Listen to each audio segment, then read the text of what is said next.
C'est une question très importante et actuellement elle est un peu détournée par nos gouvernements dans les pays démocratiques où on organise des séances d'approbation finalement des techniques, mais ça ne dit pas ce nom-là. Ça s'appelle par exemple des débats publics où on a le droit de poser des questions à des experts, mais finalement il n'y a aucun engagement de l'État pour utiliser ce qui a été exprimé par les gens et le transformer en loi, en réalité. C'est-à-dire que c'est seulement une façon pour l'État, quand je dis l'État, c'est plus large que ça, c'est l'industrie, c'est les chercheurs, c'est de se couvrir, mais de faire de toute façon ce qu'ils ont prévu de faire, mais de faire une espèce d'acclimatation de la population à la technologie. On le voit actuellement, par exemple, avec les nanotechnologies. On le voit très fort dans la région de Grenoble, ça a commencé, mais c'est ailleurs. Il y a des sociologues qui sont payés pour travailler comment rendre acceptable la technologie à la population. J'invente pas les mots, c'est comme ça, vraiment. Il y a des contrats, on leur donne des contrats, on donne des sous, et évidemment on trouve des sociologues pour le faire. Comment on pourrait faire pour que les gens acceptent les technologies?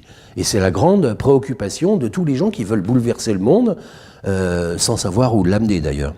Donc c'est un peu dans ce genre de choses qu'on amène les citoyens, et pour moi ce sont des leurres démocratiques, c'est vraiment un abus.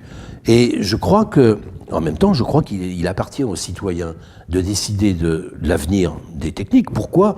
Parce que c'est les citoyens qui payent d'abord pour mettre ça au point. La recherche est payée par les citoyens, par leurs impôts, mais c'est aussi les citoyens qui paient les pots cassés quand ça marche pas bien, quand il y a des retombées inattendues et négatives. Donc les citoyens sont en droit d'exiger qu'on fasse ce qu'ils ont décidé. Alors évidemment, quand on dit ça à des chercheurs, les citoyens comprennent rien, qu'est-ce qu'ils vont, ils vont raconter n'importe quoi, on peut pas se fier à des gens qui n'ont pas une éducation scientifique. Alors ça, c'est remis complètement en cause depuis maintenant 25 ans, depuis que les Danois, le Parlement danois a inventé une procédure qu'il a appelée les conférences de citoyens, et qui consiste à réunir des gens tout à fait ordinaires, à tel point qu'ils sont tirés au sort, pour éviter qu'ils aient un intérêt particulier à porter tel ou tel point de vue. Ils sont tirés au sort, ils sont formés sur le thème pour lequel il faut prendre une décision, et ils vont donc discuter entre eux et finalement émettre un avis avec quand même un certain poids pour que cet avis soit pris en compte. C'est jamais obligatoire, mais puisque les élus sont élus, donc c'est eux qui ont le dernier mot. Mais enfin, s'ils devaient se comporter de façon démocratique, dans une conférence de citoyens dont ils examineraient le déroulement et qui n'aurait pas de vice de forme, il n'y a aucune raison démocratique pour qu'ils refusent l'avis des citoyens. Alors nous, à la Fondation Sciences Citoyennes, on s'est beaucoup intéressé à cette procédure-là, parce que dans nos préoccupations, c'est en gros la démocratie des sciences et techniques, et comment les citoyens peuvent intervenir, aussi bien dans la participation au programme de recherche, dans l'information, mais aussi dans la décision sur les grandes technologies nouvelles. Et on a donc rénové les conférences de citoyens, c'est-à-dire qu'on leur a donné un protocole qui jusque-là n'était pas beaucoup plus que ce que j'ai dit. On tire une quinzaine de personnes au sort dans la population, on les forme et on leur demande leur avis. Bon, ça c'est l'ossature, mais ça suffit pas. Parce que d'abord, il faut faire en sorte que cette quinzaine de personnes, ce soit de la diversité totale, donc qu'il y ait autant d'hommes que de femmes, qu'il y ait différents métiers, les âges. Et sur 15 personnes, on peut arriver à faire un échantillon qui soit tellement varié que finalement, on peut dire qu'il représente la population, même si c'est pas au sens statistique. Donc il y a ce premier point qui est très facile à faire, c'est techniquement... Mais le gros problème, c'est la formation des gens. Et la formation des gens, on a pensé que... C'est là qu'on a apporté, je crois, le plus de choses. On a pensé qu'il fallait un comité de pilotage qui va faire le programme de formation. Et ce comité de pilotage est composé de personnes, on pourrait dire d'experts, qui ne sont pas d'accord entre eux sur le sujet. Et ça, c'est fondamental. Ces experts peuvent être dans le monde scientifique, dans le monde industriel, dans le monde politique, dans le milieu associatif, des gens qui ont une compétence et qui ont exprimé un point de vue là-dessus. Parce que ces conférences de citoyens ne se font que sur des sujets qui prêtent à controverse. On ne fait pas sur un sujet pour lequel il n'y a personne. Donc c'est un sujet qui prête à controverse et qui va bientôt passer, ou qui est déjà passé d'ailleurs, dans la pratique. Et donc, il y a plein de gens qui se sont exprimés, qui ont écrit des livres, qui ont fait des déclarations, des manifs, et qui ont des choses à dire. On prend ceux qui ont l'air d'avoir la pensée structurée, alors on les prend comment? C'est pourquoi je dis qu'il faut des gens très différents, et c'est ces gens-là qui vont établir le programme de formation. C'est-à-dire ils ne vont pas faire la formation eux-mêmes. Il faut chaque fois décaler les responsabilités. Mais ils vont établir le programme en se mettant d'accord par consensus sur l'identité des formateurs, sur le thème qu'ils vont traiter devant les citoyens, sur la durée de ce thème, ça va être une demi-heure sur tel sujet, 1h30 là-dessus, ils vont se mettre d'accord et dire c'est un tel qui pourrait faire ça, c'est un tel. Bon. Donc on va solliciter à ce moment-là des formateurs qui ont toute chance de représenter un éventail très large, puisqu'il y a eu un accord de gens qui ne sont pas d'accord entre eux sur le sujet, pour choisir ces gens-là et ces thèmes-là. Ça, c'est le point vraiment fondamental. Et on va donc donner à ces citoyens, la quinzaine de citoyens, qui, de notre point de vue, doivent être volontaires. Parce que dans les conférences de citoyens, actuellement, il y a une tendance un peu comme dans les jurys d'assises à rendre ça obligatoire. C'est un tel boulot, ça veut dire que le citoyen est mobilisé pendant 6 mois. Même s'il n'y a que 3 week-ends de travail, mais il y a dans la tête, il faut qu'il lise des choses, il faut... Bon. Donc il est mobilisé très longtemps, c'est quelque chose de dur. Si les gens ne sont pas très chauds pour le faire, il vaut mieux en prendre d'autres. Or, il y a, dans une population de plus de 60 millions de personnes, on en trouvera bien 15. Voilà, donc on prend des gens qui ont envie de faire quelque chose et on les met dans cette situation d'apprendre d'abord un peu les généralités, c'est le rôle du premier week-end de formation, c'est un peu c'est relativement neutre, si c'est possible. Le deuxième week-end, au contraire, c'est les points de vue différents qui s'opposent devant les citoyens interviennent pour poser des questions.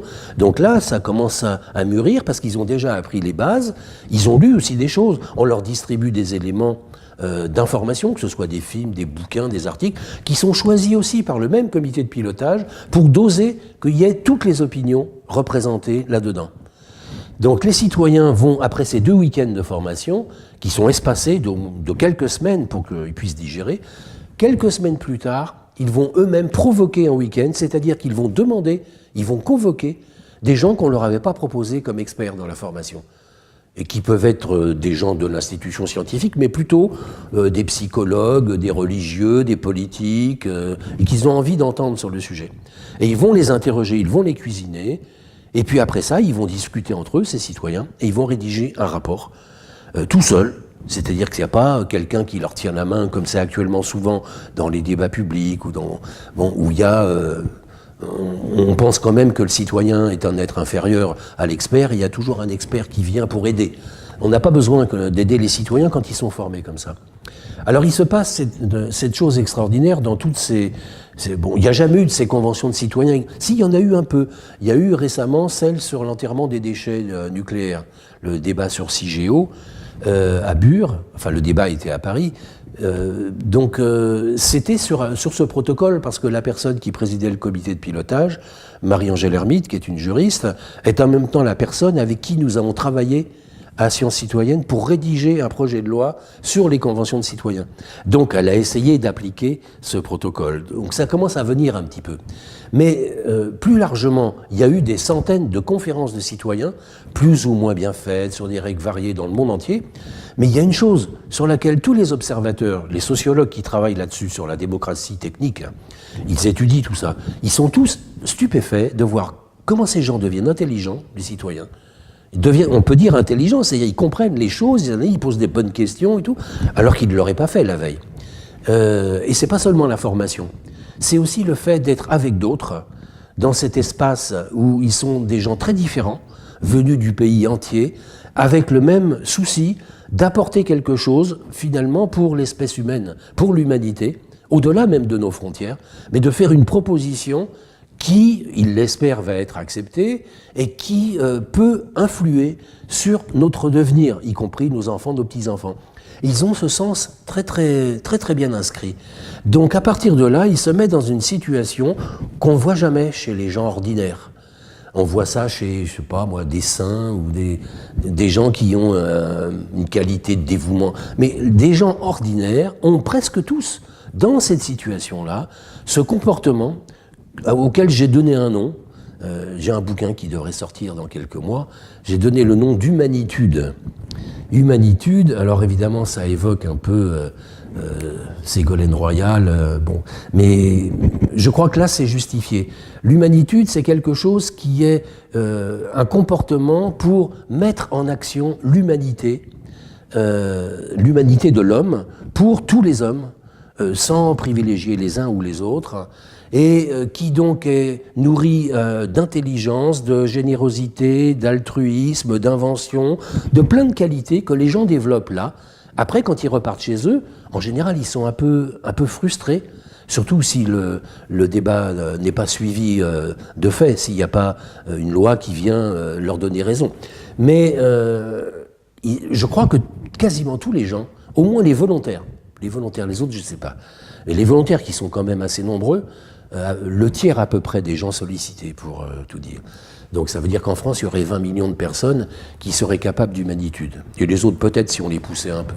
Mais c'est quelque chose d'extraordinaire, parce que quand on constate ça, moi j'ai été un peu observateur de ces conférences de citoyens, quand on constate ça, on se dit qu'il y a un gâchis d'humanité partout. Parce que finalement, si la démocratie se ramène seulement à demander aux gens de mettre un bulletin dans une urne pour voter contre un type, contre un autre, non, les gens sont capables de beaucoup plus, sont capables d'inventer le programme, sont capables de le décrypter, mais on ne leur donne pas cette occasion. Il faut un mouvement solennel, il faut un instant dans lequel on peut poser tout ça. Donc je crois qu'il y a un gâchis d'humanité, et je pense que la seule façon de sortir de la situation lamentable où se trouve tout le monde entier aujourd'hui, on parle de crise économique, écologique, bon, financière et tout, mais les gens sont capables de résoudre ça. Et les gens de tous les pays, à mon avis, auraient à peu près le même point de vue là-dessus, même si leurs experts et leurs politiques se disputent. Les gens de tous les pays ont des avis d'homo sapiens qui cherchent à faire mieux que ce qu'il y avait avant.